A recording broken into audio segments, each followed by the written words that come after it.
Shalom again, everyone. Ariel Tzadok here from the KosherTorah School, found online at www.koshertorah.com, bringing to you today's daily lesson in the Sefer Yetzirah. Today is lesson 26. My time flies when you're having fun. Hey, dedicated as always to the safety, the health, the well-being of everybody around the world right now. We're facing the trials and the tribulations of the health issues and, of course, now the financial issues. Hey, God's blessings upon us all. With that being said, let's dive into the text. In our last class, we introduced the topic of the Ruach Elohim Ha'im, the Spirit of the living God. Now, remember that we discussed the actual nature of what is God in divinity. We refer to it as the life force energy. The universe itself is alive.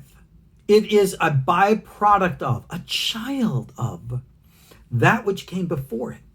Even in modern cosmological scientific theories, when they want to say where the Big Bang came from, I have heard it said somewhere along the line in scientific discussions that they believe that there was a parallel universe that somehow had bumped into this universe and spewed into it that which was to become this universe. Well, it's actually a rather Kabbalistic idea, though the atheist scientists thinking of it most likely had no awareness of that. We believe that there are, as we said, multiple different dimensional planes. Now, we have discussed the reality of our human experience in this parallel reality called the Du Partsufim. In Kabbalah, that's referred to as the worlds of Asiya, the physical world around us, and Yetzirah, we call that angelic world.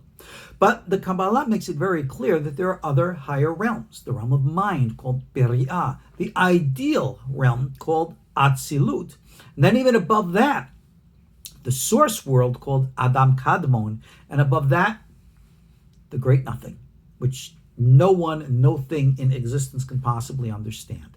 Those are technically what we call the five worlds.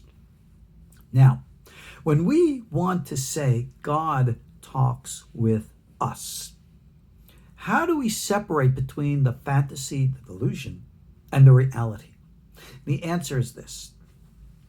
Anyone who thinks that they are having any kind of a, in quote, revelation of God in a limited ethnic way, which is detrimental to life, is usually a lie. Let's be blunt. We know that false prophecy exists. We know this from the Bible. We've already learned that the nature and meaning of what we call Ruach HaKodesh actually means some level of psychic, telepathic, psychic abilities expanding the mind to become sensitive to, aware of, and to interact with the what we call angelic realm that surrounds us. Now remember something. Human souls, we are monads of light. We're just like ball lightning, those orbs. Those are human souls, demons, angels, all orbs. Well, when one of those orbs takes on a body, it becomes a human being like us. And then when it leaves the body, it goes back to where it came from. Where is that? It's this other realm. And that level of our inner true self has its own structures and layers, because consciousness within us is something that transcends the limitation of the organic brain or of the psychological mind. It is the awareness of intuitive experience of what? The greater life of the universe. That's why we say the entire universe is alive. Planets are alive. They are aware, self-aware. They actually are aware of God. They talk and communicate with God. And what kind of source do I have for this wild and weird cosmological understanding of consciousness? How about someone as simple and rational as Maimonides himself in the Laws of the Foundation of Torah, chapter 3? That's exactly what he says. When we want to communicate with God, we must recognize what that really means outside of false prophecy is to recognize being in touch with the universal spirit, the universal force of life. The universal force of life expresses itself in our Kabbalistic language as what we call the kol, the voice. Now, a voice, as opposed to speech, we have here three things: kol, ruach, and the dibor. We're digressing a little from Rabbi Chaim's commentary here to discuss the natures of prophecy. So, when the universe itself, why don't we say God? Because God is the soul, the spirit, the sefirotic, which materializes in the universe. So the first thing we must recognize is the nature of the cloaking, the concealment. When the voice of God speaks, and say the word of God, the voice, it's not differentiated into words. At Mount Sinai, it says that the children of Israel saw the voice of God. How do you see a voice? Right? How do you see sound? And I know a lot of people go into all kinds of explanations, but it's very simple. A point again made clear by none less than Maimonides. The people at Sinai who were there, they received an communication from the universal source of life itself, which imprinted, I believe, even in their DNA or on their DNA, shifting, changing it. And that was an undifferentiated sound.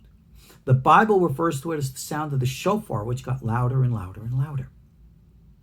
But when that sound was heard externally, which is a vibration of matter, only internally within the power of the psyche was it actually received and felt as words. So essentially, the voice is the undifferentiated experience, manifestation of that which we call the universal life force, God. All right? God materializes through this. That's the Shekhinah, as we refer to it as. Now, that is the kol. It is the raw force of the power of creativity emanating from the divine. Now, who hears this voice, which again, remember, is experienced almost in the mind psychologically as a deep compulsion, a deep impression, a feeling, a sense that this is something I need to do. It's not a verbal communication that you're hearing, again, words, that's the dibor, we'll get to that. It's just this deep resonance of expression, which many times in the mind will materialize in, like seeing the voice, in imagery, pictures, projections, or directions. Now, this is important to understand because we think of, remember, this is associated now with Ruach HaKodesh, divine inspiration. And we think divine inspiration, Ruach HaKodesh, is something only the religious can have. Or, if you're ethnically Jewish, you think only the religious Jew could have. Nothing could be further from the truth. That's a rather ridiculous, racist, ethnic concept. Because when you understand this voice of God, this Ruach Elohim Hayim, the voice of life itself, it resonates within the genetic structure of every sentient and conscious life form, especially human beings. And this is what gives rise to the expression of creativity in the human race. So look throughout all of human history. We have had pretty profound and deep thinkers who have written books about all types of concepts of philosophy, cosmology, science, and the like. Look at the artists that we have had throughout the centuries, dating back to ancient times to modern, every culture around the world. Take a look at the works of people like Michelangelo or Da Vinci, or even the music of a Bach, a Mozart. Look towards the ideas and the concepts of poetry that people have written down in wonderful forms. And we are amazed at the breathtaking beauty of all of this. What these individuals are receiving, even Nikola Tesla, the famous scientist, he would write about himself that he would wake up in the morning almost like headaches, and he had these profound thoughts in his head that he just had to, write out, and that's where his ideas and inventions came from. When you talk to a sculptor and you say, how do you make these marvelous statues like Michelangelo did of Moses and of David? The answer I have heard is that they say they look at the piece of marble in front of them and they simply remove away all the excess stone and allow the statue that's already in it to come out. That's kind of a weird way to describe it, but it shows that they have the image, the pre-imposed image in their mind, and they know what to do and how to do it. You and I also have these abilities. Your specific ability in accomplishing this is unique to you. So you need to, again, when we practice the meditative tradition, which is, again, the other course in Sefer Yetzirah that I have available, or my other courses in the Gates of Holiness and Rabbi Chaim Vital, our author, check those out on KosherTorah.com. We cultivate a sensitivity to the call. But how do I know what that is? The next thing is called Ruach, spirit. Ruach is that level of soul which corresponds to what we call the world of Yetzirah, which is the realm of the sefirotic corresponding to emotions. So Ruach is your emotional spirit. It's what motivates you. You can refer to Ruach as motivators. Now, this is important to understand because this is the identity of the energy field of what we call the angelic realm. So in that Du Partzufim, that other dimensional plane around us, we are permeated with entities who are emotionally based. Those which are emotionally based towards life and good, we call angels. Those which are emotionally based towards negativity or harm, we call demons, Malakei Habala. Now, notice I did not use the word shadim or jinn, because they as an entities and as a race are actually split. There's like this and there's like that. But whenever we're dealing with entities of this dimensional plane, just like our dimensional plane, if we're dealing with fellow human beings, we're physical. You talk physically, you interact physically, etc. When you're dealing in the astral plane, the Yetziratic plane, you're talking with emotionally based entities, and you have to understand that nature of their personality. Take a look in the book of Daniel. When Daniel has a prayer, and he prays to God, and the angel Gabriel, who is the one sent to speak into Daniel's mind, giving him a revelatory insight, he's held back at the gates of the nation of Paras, Persia, modern-day Iran, because that angel felt it an affront that another would come in to his domain. They're very emotional about it. And then it says Michael had to come, and they're arguing, fighting, and bickering. What's going on here? The sages say that these angels, who are in charge of the psychic development of the mind of the individual nations, they fight with one another all the time. And because in their petty squabbles, yes, angelic petty squabbles, they are the ones that motivate, influence human conflict. It's a very, very bad problem. These guys are out there, they have power, they have authority, but they're not what we would call the highest and most sublime types. You got to understand that. But the Ruach brings to us the passion, emotions within us, bring to us the call, the voice, the life force energy, to materialize in the dibur, the speech, which is the form. Dibur means speech, but it also means davar, a word, a thought, or an act, a thing, something physical. So when we seek prophecy, we not only seek motivation, let me rephrase, we seek intuition, motivation, and practical application. So it's not enough that I just have this brilliant idea in my mind. All right? That's nice. I got this wonderful thought. But now I feel passionate about it, that I got to do something about it. So I have to figure out a way of what I can do, indeed, to make this imagination transformed into a practicality. For me personally, I will sit, study Holy Writ, contemplate, meditate, astral travel, do all these things that I do, have all my experiences, my insights, my revelations, and I say, gee, what do I do with everything that's up here in my head? I got to get it out. And so I teach courses. I will do an audio class, a video class, all right, like this, do audio classes again, write things down. And as you notice from all my other classes, I don't edit things. I don't pre-record in any which way to make things artificial. I give you what's real, what's raw, because this is the way I allow things to flow through me. And in hindsight, when I look back and I say, well, maybe I should have said it like this, or maybe I should have done it like that, I say, no. I trust that it comes out the way it needs to come out. The words that I'm saying right now, I did not prepare before I began this class. I am allowing the voice to flow through my ruach to materialize the dibur, which is happening right now. Sefer Yetzirah says this is Ruach HaKodesh. That is divine inspiration. Do I have Ruach HaKodesh? I certainly doubt it. But I think we all essentially have a part of it.